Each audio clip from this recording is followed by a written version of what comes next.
The wind was a thief in this high, lonely country. It stole the warmth from a person's bones, the moisture from the soil, and the sound from a cry. Alara Thorne had come to believe it could steal a soul, too, if you let it. A year had passed since it had taken her husband, Daniel, and then her son, Thomas, carried off not by the wind but by a fever that burned through their small bodies with the same merciless force.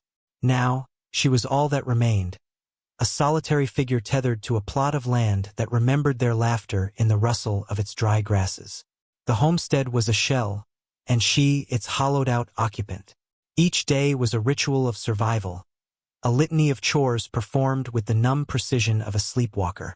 She chopped wood, hauled water, mended what was broken, all under the vast, indifferent blue of the prairie sky. It was in the twilight hours, when the world bled from ochre to indigo, that the loneliness became a physical presence, pressing in on the thin walls of the cabin. That was when she first saw him, a flicker of movement at the far fence line, where her property gave way to the endless, rolling expanse of her neighbor's ranch. He was just a shape at first, a smudge against the setting sun. Small, slender, a boy. Her heart seized, a painful, violent contraction in her chest. It was the way he stood, one hand resting on the weathered cedar post, his head tilted as if listening for a call that would never come. It was Thomas's stance, a perfect, agonizing mirror of a memory she polished daily with her grief. She squeezed her eyes shut, convinced it was a phantom born of sorrow, a cruel trick of the light. When she opened them, he was gone. But he returned. Not every day, but often enough that his appearances began to thread themselves into the fabric of her solitude.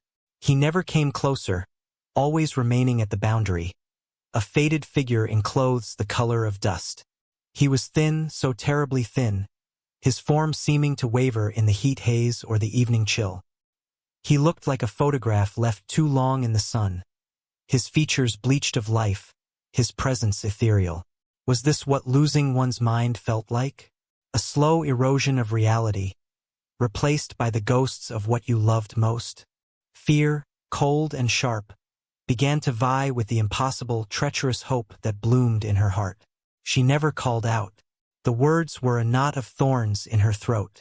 To give him a voice, to name the apparition, felt like a final, irrevocable step into madness.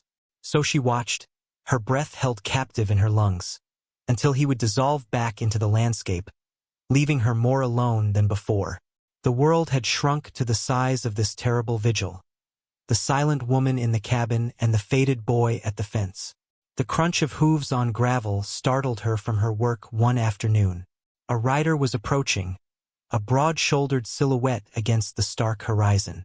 Silas Blackwood, her neighbor, a man as weathered and unyielding as the land he worked.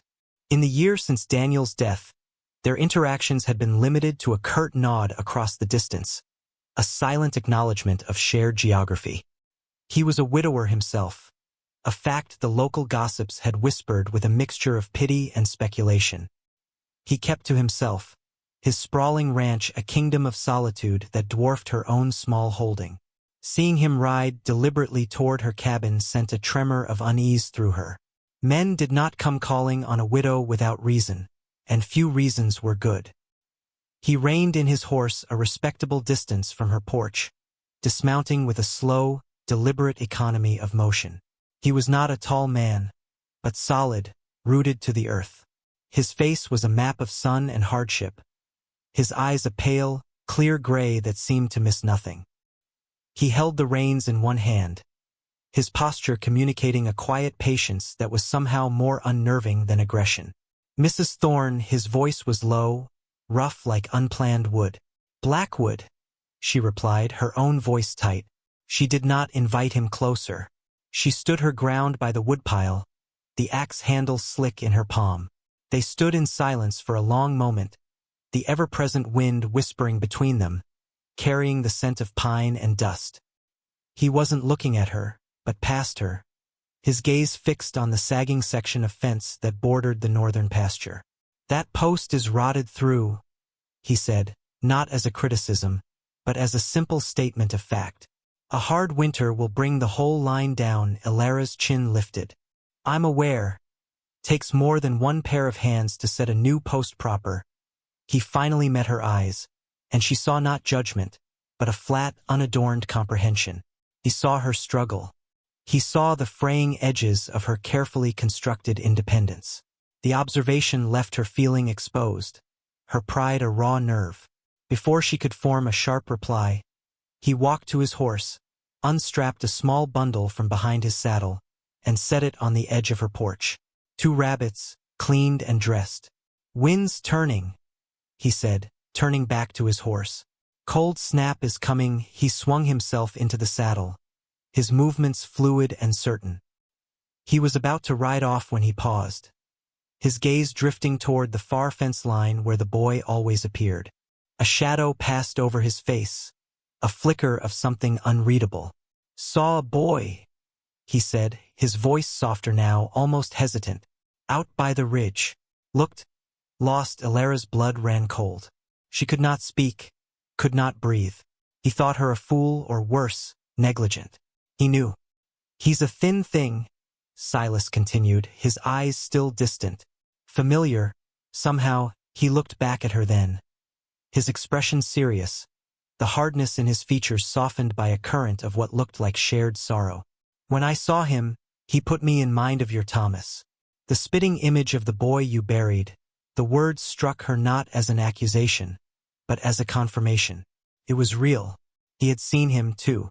The world tilted, then settled. She was not mad. She was haunted, perhaps, but she was not alone in the haunting. The arrival of Mr. Finch a week later felt like an invasion. His buggy was too shiny, his suit too black, his smile too wide for this muted landscape. He represented the town, the world of contracts and commerce that felt a universe away from Elara's daily battle for existence. He had been circling for months, his letters growing steadily more insistent, offering to relieve her of her burden. He saw a grieving widow on a prime piece of land with water rights, and his eyes held the gleam of a patient vulture. Mrs. Thorne, he began, removing his hat with a flourish that failed to conceal his impatience. I trust you've had time to reconsider my generous offer. My answer is the same, Mr. Finch. The property is not for sale. She stood on her porch, her arms crossed, trying to project a firmness she did not feel. His smile tightened. My dear woman, let us be practical. This is no place for you. Alone, unprotected. A hard winter is on its way. What will you do when the snows come?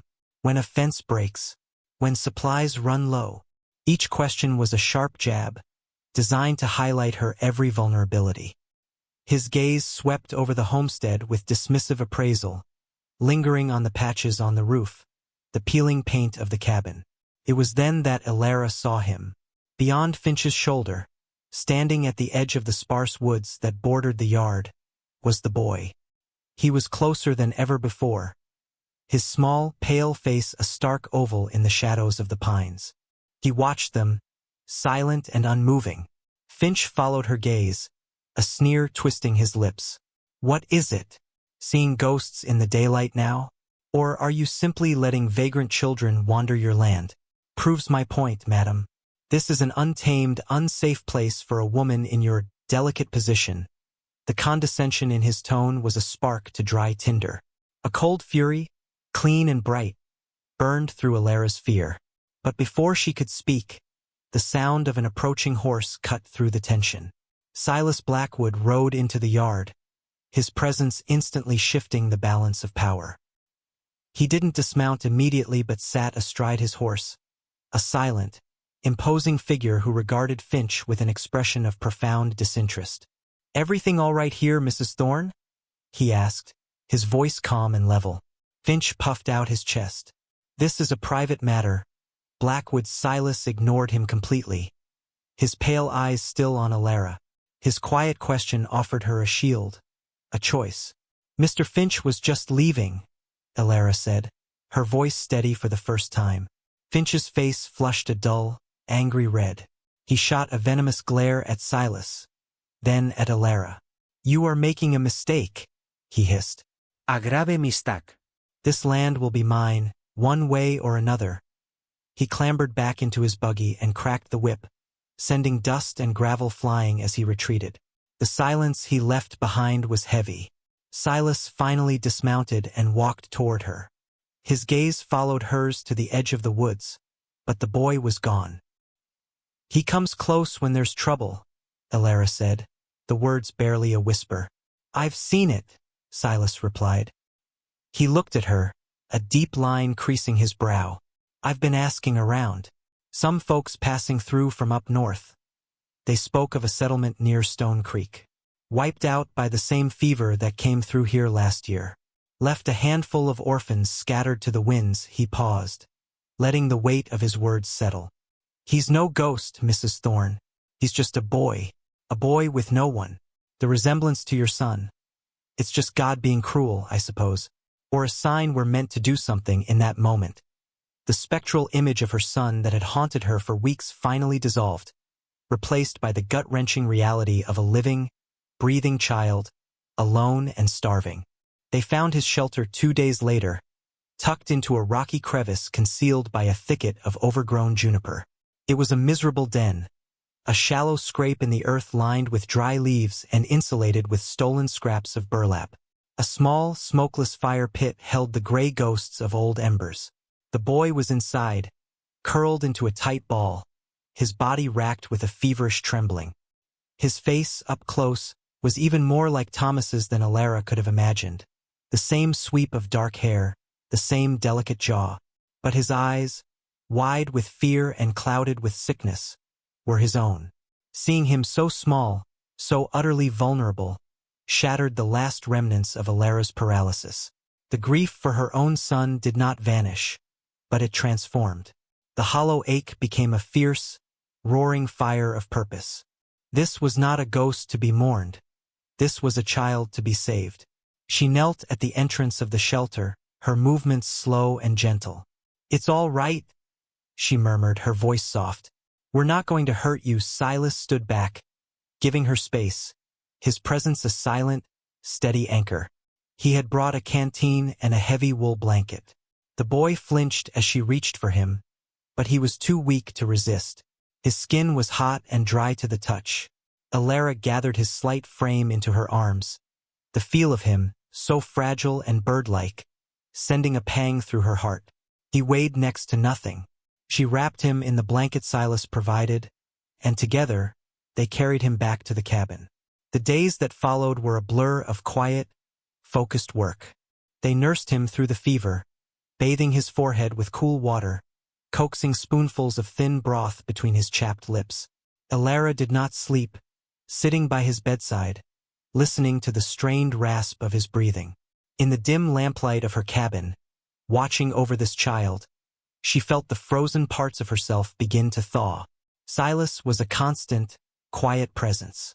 He appeared each morning with firewood, a freshly hunted grouse, or a bucket of milk from his cow. He spoke little, but his actions were a language she had come to understand perfectly. He mended her fence, secured the loose shingles on her roof, and sat with her in the long watches of the night, his solidity a comfort in the echoing silence. The boy, whose name they learned was Leo, finally broke his fever on the 4th day. He woke with clear eyes, weak but lucid, and accepted a cup of water from Elara's hand without fear. That evening, as Leo slept soundly in the small bed that had once been Thomas's, Elara stood on the porch with Silas, watching the stars prick the velvet darkness. The wind was gentle for once, a soft sigh instead of a mournful howl. A person's memory, she thought, could be a ghost that chains you to the past, or it could be a fire that warms the present. For so long she had been chained. Now she felt the warmth. She was no longer just the widow Thorne, a woman defined by her losses. She was a protector, a survivor. She had faced the ghost of her grief and found, in its place, a reason to live. "He has your son's eyes," Silas said quietly, not looking at her. "No," Elara replied, her voice filled with a strength that surprised her. "He has his own." They stood together, two solitary figures who had found a shared purpose in the vast emptiness. On the horizon, The first hint of dawn was a promise, a faint line of hope drawn against the darkness. The homestead was no longer a shell, but a shelter. It was, she realized, a home.